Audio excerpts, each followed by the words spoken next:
Hey students, welcome to another video. In this one, we're going to talk about taking our exploded view, taking our assembled view and putting them into a drawing sheet to kind of show viewers of that drawing sheet how these parts interact. We're also going to create this section down here called a parts list, where we tell people what part each or what each object is made out of as far as material goes, what it's called, and how those parts all fit together. And so watch along with us and we'll start in on this. All right. Now, the first thing I want to point out is this isn't 100% correct yet. We're going to make one that is 100% correct. You can see on my exploded view, I've got these two trail lines on here that show how this red piece slides into the purple and how this blue piece slides into the purple. I don't have trail lines yet on my other two pieces. So we're going to go to our puzzle cube assembly file or our assembled puzzle cube file. And if you're not on the animation tab, go back to the animation tab. Okay, if you're going, I don't think I've used the animation tab yet, go back and watch the video where we create this animation. And then what we need to do is down here on our storyboard, we've got these 4 different moves that we made for each component. I'm going to right click on the individual move. I'm going to left click on edit action. And then I'm going to come over to this menu here and I'm going to click on the trail visibility line. All right, and you can see as I click on that, then my trail visibility shows up. So we'll do that one more time so you can see. Again, I'm right clicking on the little move icon. I'm going to edit action. And over here in the menu that pops up, I'm clicking on trail visibility line. And then we're going to click OK. All right, now I want that to show up in my drawing. So I'm going to go ahead and click the save button and click OK here. So everything is updated when we create a drawing sheet for this. So I'm going to go to my change workspace button. I'm going to come down to drawing, and this time I'm going to make a drawing from my animation. Okay. Under the drop down here, I think we've all just got one storyboard. That's this active storyboard that's down here. So just double check what's on your screen is what you want to show up in that drawing sheet. And then under the template button, we're going to pick our Spartan Manufacturing template and we'll click OK. And then we're going to take a deep breath and wait patiently while the blue wheel spins. You probably got time for 2 or 3 deep breaths while that blue wheel spins and things load up. All right, there we go. Now, my screen is making a prediction here that I want to drop this in. If you don't have these 5 parts in your exploded view showing up right now, you may have to click the base button. Mine just defaulted to it, right? Fusion's pretty smart. We told it we were going to use a storyboard, so it thinks I want to put these here. And I do. So I'm going to come kind of in this upper like left-hand half, and I'm going to click that in for my base view. I'm going to come over here and click the shaded style tile. I think actually 1 to 2, a half scale is going to be good for this. So we'll go ahead and click on OK. And there you can see it renders it. It looks a little bit nicer. Now, next to this, I want to have the assembled cube just to kind of give people a perspective. This is how it goes together. This is what it looks like when it's apart. We got those lines showing how they interact. And then next to it, we'll show what it looks like going together. So I'm going to come over to the base button. Again, Fusion's pretty smart. It's going to show my base view here, but it's in 2D perspective, and I want to see it from 3 dimensions. So I'm going to go to orientation and change it from front to home. Right, and what I'm looking for is I want the parts, like if you look at the red one right now, oriented the same direction. So my red part looks good, my teal looks good. This is the way I want it. Right? If for some reason clicking on the home view doesn't do that for you, you might have to come in here and check out some of the other 3D views. Right? We do have some options down at the bottom. Okay, I'm going to stick with my home view. And I'm going to lock this in about even height-wise with my exploded view, and I'm going to leave the scale the same. Okay. And I like that, so I'm going to go ahead and click on OK. Oh, and I skipped one part. You can see my thing's not shaded in now, so I'm going to double-click. We'll come back here, and I should have clicked on the shaded style tile. All right, now we can close her down. All right. So the next thing I want to do is I want to get that parts list down at the bottom here. That tells people what these parts are called. It tells them how many they need, and it tells us what they're made out of. So I'm going to go to the tables section. I'm going to click on the drop down, and I'm going to come to the parts list. All right. I'm going to click on parts list. And you can see right now nothing's happening. It says select drawing view. That's because I've got two base views. So I want to make my parts list based off of this exploded or animated view. So I'm going to come over here and I'll click on it. And you can see it drags off this preview. Now, the key to the parts list is it always gets locked into one of the four corners on our sheet of paper. Right now, I purposely put these up kind of high. So I'm going to come down here in the lower left-hand corner under my exploded view, and I'm going to lock that parts list in.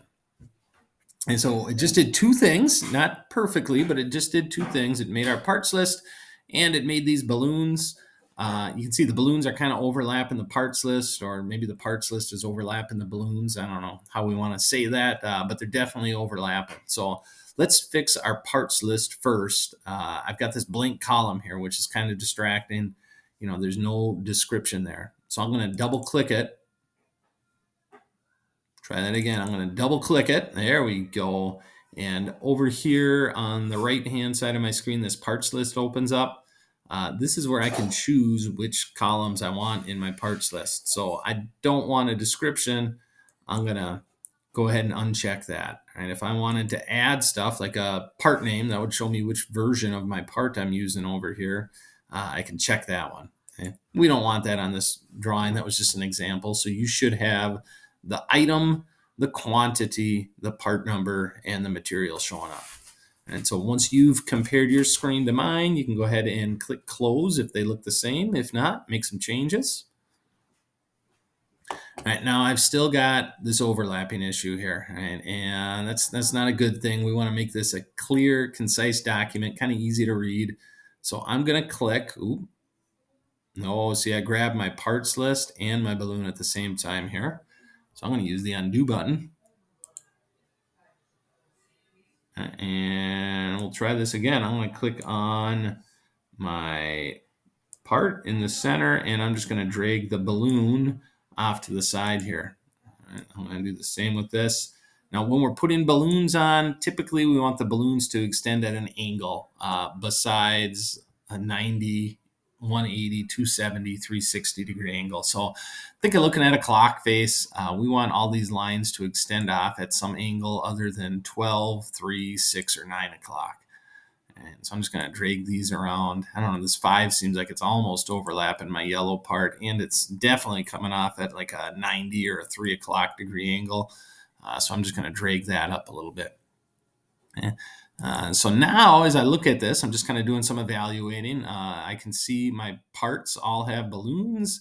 Each balloon, if I look at part 1, and then I come down here and look at item number 1, matches up. This says red part. Okay, I am seeing an issue though as I look at my material. One of these, the orange part, is made out of steel. I don't want my orange part made out of steel. They should all be made out of hardwood. So I'm going to right click on my orange part, and I'm going to try and edit it. All right, that's not giving me that option. Let's try double clicking.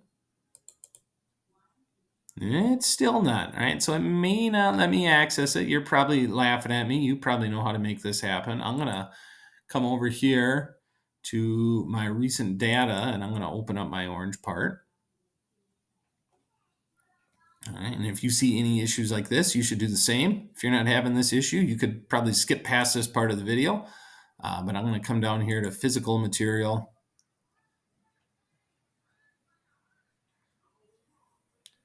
Going to take another deep breath while it opens the physical material library. Oh, and yeah, look at that. I've just got steel assigned to it, not a wood. So I'm going to open up my wood file.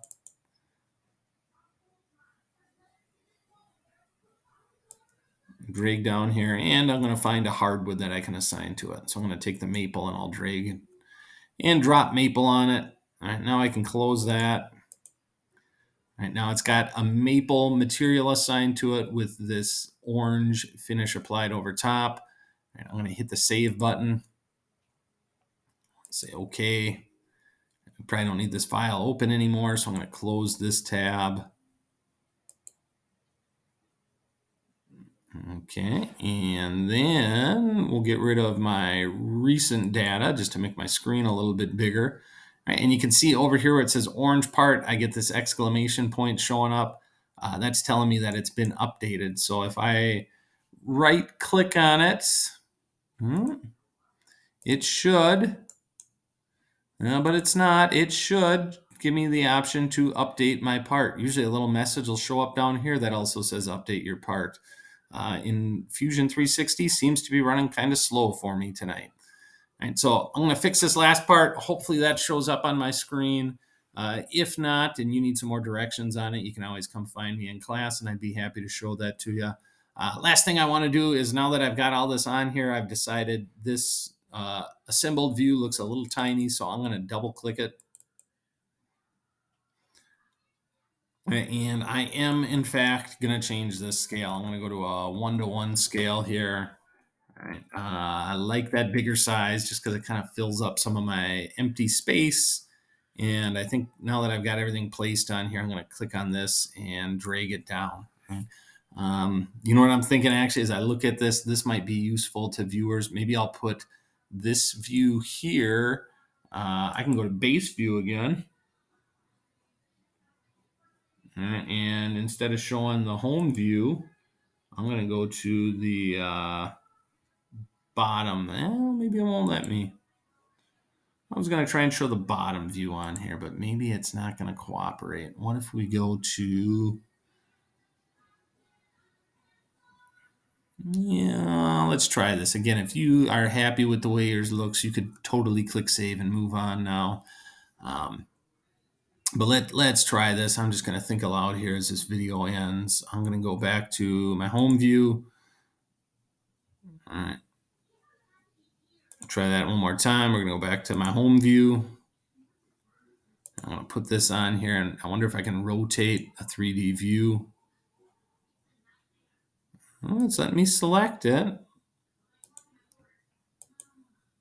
Okay, no, so it'll let me flip it, but just kind of flip it up and down here. All right, so I guess there's no shame in that. I tried and it didn't work, so I'm going to go Control Z. We'll get rid of that and drag this down.